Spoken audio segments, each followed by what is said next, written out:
Boje, and what I want to do is ask you to take off your mask. If you're a veteran, take off that veteran mask, or you're a parent, take off that parent mask.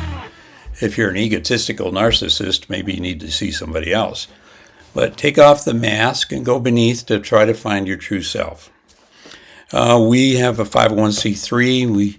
We raise money to provide coaching services for veterans, active duty, first responders, and their family members. Now, we do that as coaching because I believe that it's better than psychotherapy. If you're in psychotherapy, stay there. I give seminars and do training of psychotherapists in my methodology that I created with Grace Ann Roselle. We think it's a better methodology. Hey, you make your own choice. Why do we coach? We don't believe it's great approach for you to go down the rabbit hole and relive your experience. They say you're a machine gunner and you had to keep firing the machine gunner and your buddies were bleeding out. Well, we don't need to relive that. We don't need for you to relive that. We don't believe it's healthy. And in the military, the number one methodology has been repeated exposure desensitization. A lot of different names for it. I call it RED. And by repeating this biggest traumas of your life, the idea is you desensitized and it's no longer that. I believe that that's just throws you deeper and deeper into being stuck in the past in that story. And instead of that, we have a positive methodology, and I think there's more of approaches like ours happening in the country where we coach the whole family, not just an individual. It doesn't do you any good to coach an individual when they're part of a family, because the family system takes on the trauma, abuse of any of the family members. My grandfather, military, Army, World War I, in the foxholes, had that battle fatigue, they used to call it. And he never talked about it. And he never could hug his children. My dad grew up without any hugs. My mother was traumatized sexually by her stepfather. Did she ever admit that? No. But did we know it happened? Yes. She talked around the edges of the rabbit hole, like going to the shed, being locked in, not getting the dresses her sister got, etc. So she grew up angry and mad, and she never got hugs in a loving way from her parents or her stepdad. Now that's just abysmal, right? You wouldn't think of that as happening today. But I grew up, I had my first hug when I was 21 years old by two parents that were so frozen in their own PTSD that they couldn't come out of it to love their children. They loved in their own way. My mother loved by keeping a clean house, making good food. My dad loved by spending most of his time in a bar and when he wasn't at work and getting a paycheck. But that marriage did not last. You kind of expected that, right? So my own experience in the military, Vietnam veteran, so-called Vietnam War, right? And I already had PTSD as a teenager with my traumatic mother whacking me about, and after my dad left her. I mean, that's just what people did back then. And so even today, if somebody comes up behind me, even very quietly, my hands will go up in self-defense. And that can kind of startle people around me when all of a sudden my hands go up and there's nothing really threatening there. How did this manifest in Vietnam? Well, I had a good job. I was a company clerk. Leave it to the Army. When you don't know how to type, they're going to make you a clerk typist. That's what they did to me. And I was like the character Radar MASH. Go see the movie MASH. You'll see Radar. Took care of personnel. Man, they taught me everything I need to know about being a leader and a manager, keeping track of records, staying organized, being disciplined. I mean, my top sergeant taught me very well everything I use now. So we go from there to, I kind of overworked myself, stopped sleeping, started hallucinating, maybe hit the marijuana a little bit too much. And my daughter had been born, and I was like, without me, stateside. Anyway, a whole confluence of things, and I was broken. And so I was getting into fights in the barracks, and I was getting surly with the officers. I was disrespectful. And so one day they invited me for pizza. Said, "Come on, David, come in the Jeep. We're going to go get a pizza." Well, they didn't go for a pizza. They manhandled me into the hospital, and, I fought them, but they subdued me. And then a nurse pulled down my drawers, and big old needle. Seemed like it was that long. Right into my rear. I was out for 3 days. Do you think I got therapy? No. Nobody did therapy then. They knocked you out for 3 days and then sent you back to work. By the time I saw the doctors on the third day, he said, "How you feeling?" "Feeling good," I said. And he said, "Well, you ready to go back to work?" I said, "Yes." "Get dressed, go back to work." That was it. That was the way that it happened. Now, in the battlefield, repeated exposure desensitization happened. And if you could get to somebody within the first 20 minutes of them being traumatized by a grenade or whatever, you could help them. After that, it doesn't really work. The studies show that 70% of people that go through repeated desensitization exposure will drop out. So that means you have a methodology that the military is using that's not effective.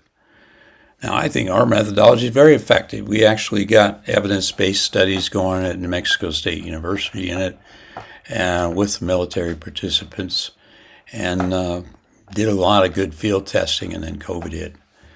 Now, I want to tell you, I've been through PTSD. I've been through coming out the other end, and I know how to help people with PTSD. So we go into from going beneath the mask, we go into the before of what are those past experiences, but we don't go in the rabbit hole to relive them. Don't do that.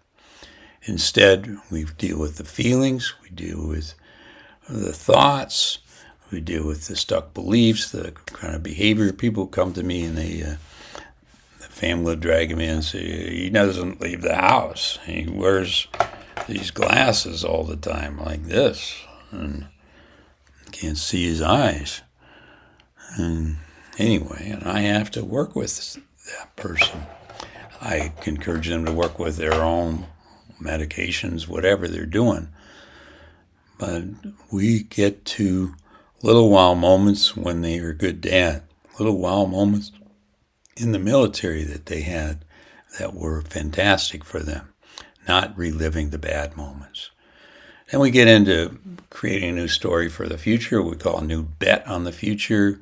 We get into being, learning how to meditate, learning how to breathe in and out, how, when you're in an excited state, how to slow your breath down, take deeper breaths. Not those, but calm it down. So that's how I work with somebody when they go into an episode. Help them breathe. Help them come down. Help them recognize where they are. This happened to me quite a bit as a professor teaching at UCLA. There would be people that I'd say do a little classroom exercise, a little role play, and all of a sudden be desks thrown against the windows. Good solid windows didn't break, but they put some good dents in the walls. And I'd have to calm them down. Breathe. Where are you? What's going on? Come back here with me. It's safe. That's being. Becoming is becoming the new story, becoming the author of your new story. We have a process for that. Getting into the relationships with the family, so everybody works on their story, whatever their issues are. Everybody's got stress in a military family, usually. Deal with it. And a first responder, police, fire, right? Emergency workers. These people bring stress to their family. Their family supports them, but the family is told not to put any pressure on the person doing all the first responding. So we work on the between relationships. Everybody builds their new story, but how to get those stories in alignment as a family, that's the big problem. And yeah, we go, the final step is getting into the beyond, transcending, stop watching the news. Not just Fox, don't watch any of the news anymore. It's just designed to get you anxious, it's designed to keep you in a state of fear, right? The more you watch it, the more fear you're going to have, the more divisions you're going to find, the more dualities you're going to create with other people and other groups of people. And pretty soon we'll have these silos where nobody talks to each other because we're afraid of each other. And we don't even know what this other person is all about. We're just taking it from the news. So we get back to the old ways of building community, building families. We have a very positive methodology. Go to TOGETHERstorytelling.com. You can find all about it. And we want to get people out there with horses because horses are a good reflection on what you're feeling inside. They see beneath the mask. You can have a mask with a horse. That horse is going to understand your whole body, and it can smell it, and it smells you. It can tell by your breathing rate if you're calm, cool, and collected, or if you're not. Anyway, work with the whole family. That's my suggestion. So enjoy the film. Bye. You had a map for healing. Not just any map, but one forged in the fires of one man's absolutely incredible life. Well, today we're going to explore that map, a guide for navigating the storms that can rage inside all of us. Let's dive in. Our story starts with the mapmaker himself, David Boje. And you're not going to believe this. He was 54 years old before he even knew what his own last name meant.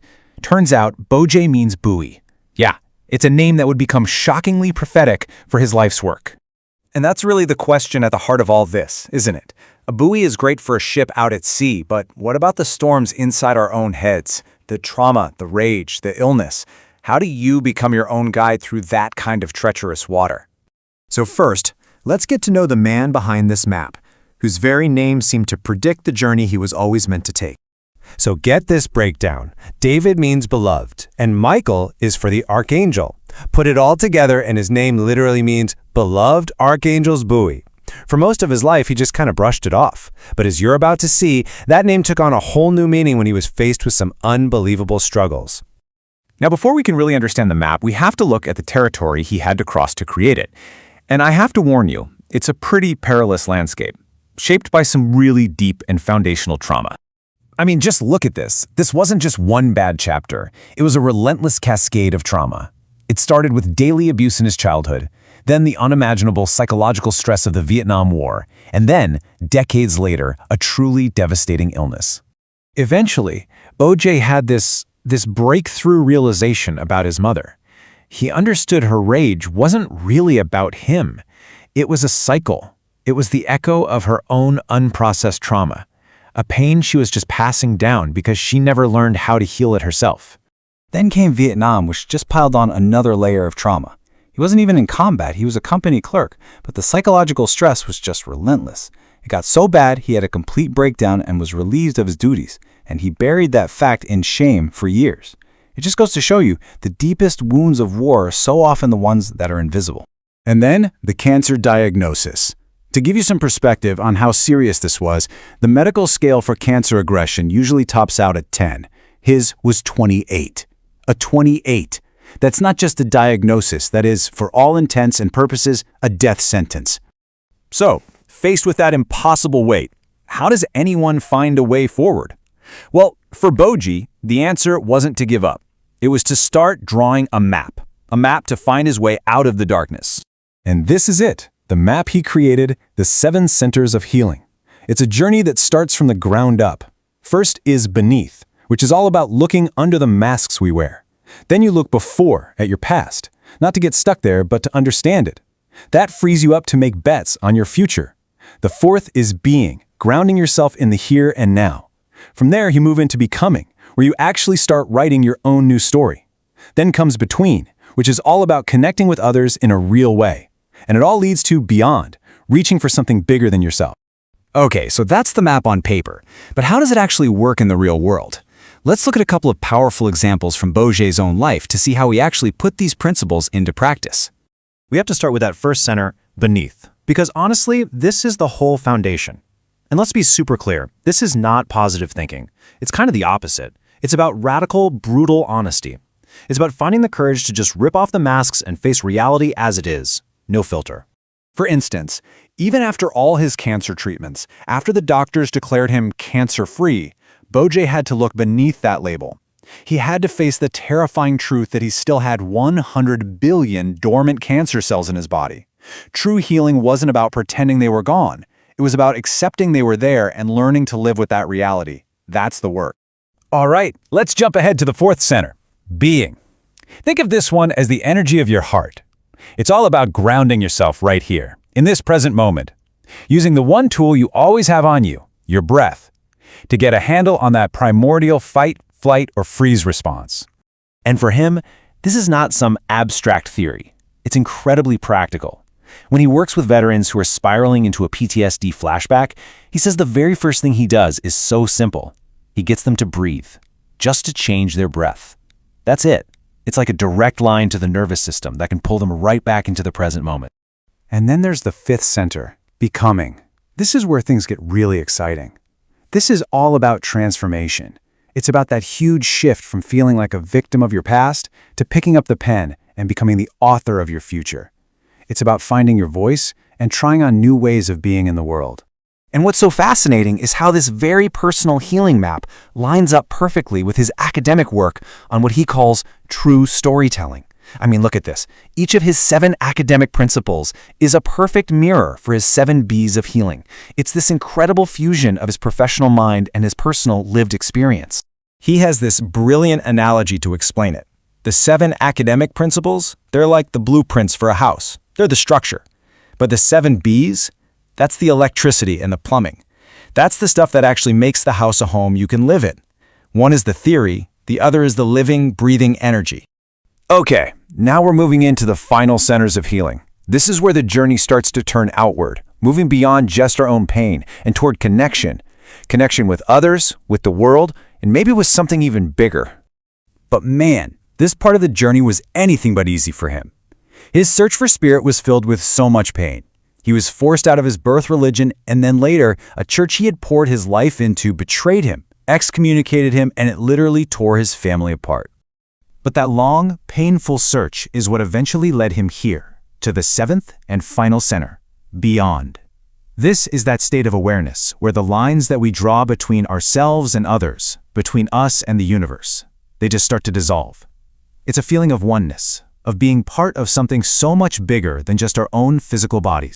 So, after this unbelievable, harrowing journey through trauma and healing and transcendence, what's the big takeaway? What does this map, forged in one man's life, really mean for the rest of us? It really all comes back to this. Boje's entire life's work is an invitation. It's an invitation for each of us to do our own work, to find the courage to look beneath the masks we all wear every single day, the mask of being fine, of being in control, of being strong, and just find what's real underneath it all. Because that is where healing begins. And so, that leaves us with one final, unavoidable question. A question for you. When you look at your own life, your own story, what mask are you ready to remove?